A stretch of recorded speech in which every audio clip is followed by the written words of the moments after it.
as the last man to lead the Lions to a series win here 12 years ago. Put some context on that for us. I think they'll have a late night. And they deserve that. Look, I thought it was a brilliant game of rugby. I think it was exactly what the sport needs. The crowd, the fans were amazing. Both sets of fans. Australia turned up today. They played some excellent rugby. You've got to feel for them a little bit. You know, right at the last minute, the Lions scoring on the 80th minute, 79th minute. That's what good teams do. And we've heard it from all the players about, you know, how they've built, and they still feel they're not haven't played as well as they could have, but they did enough to win the game. Okay. Heartbreak for Australia, of course. Glory for the Lions. I know it's right in the moment, but just taking a step back, how good a test match was that today? If you're talking about the summit.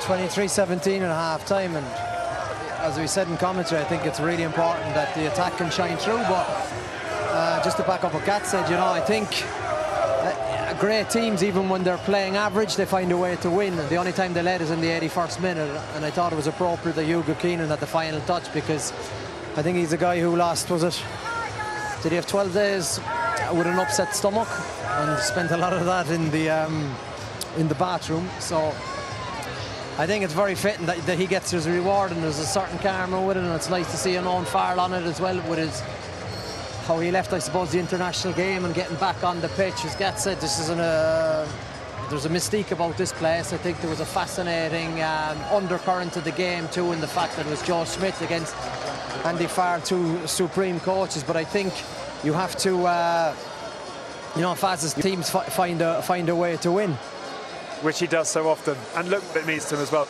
Just put some words around the emotions for the players right now. Will they recognise just what they have achieved, or does that take time? Oh, we spoke to Tyke Furlong there, and he, you know, someone who's done it and been there and won out just about everything there is to win the game. His 8th test for the Lions in a row, and he's, you know, holding back tears here. And I think he said that's not how you want to win it, but that probably is how you want to win it. They wouldn't have wanted to win, I think, the series like last week.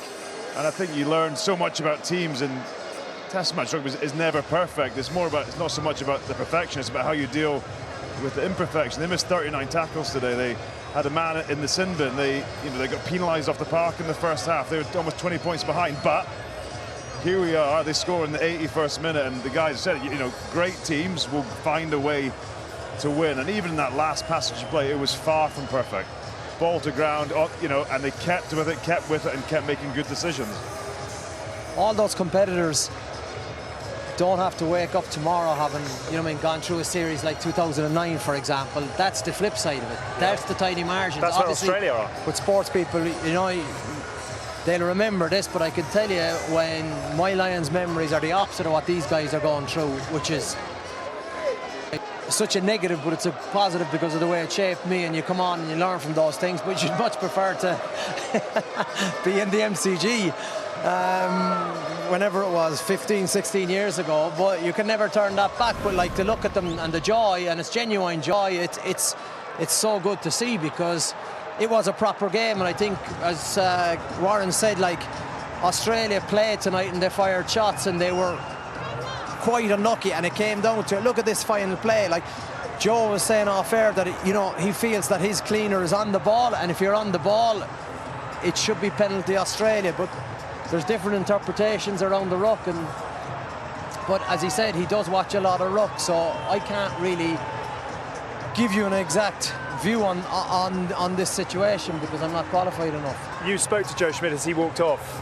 What did he have to say? Look, he felt it was a penalty. I just think it was a clear out, and I don't know where Jack Morgan was supposed to go. He's looked to wrap his arms. He's gone low in the height. He hasn't tried to make contact with the head. It's just a rugby incident. Someone clearing out a ruck, and, you know, I think it was the right decision in the end. You know, so do I, and I think so, like, because there's you could find that in almost every jackal scenario. Someone's getting a hit on the back of the neck at times, and it's just a timing issue, I think, for me. I think the referee had to look at it and made the absolute right decision. Last question: does Andy Farrell lead as good an after party as he does a touring party? I think they'll enjoy themselves. But I thought today and last week, and the fans and the Lions Den and all the supporters, just shows how big the Lions is and how brilliant it is for rugby.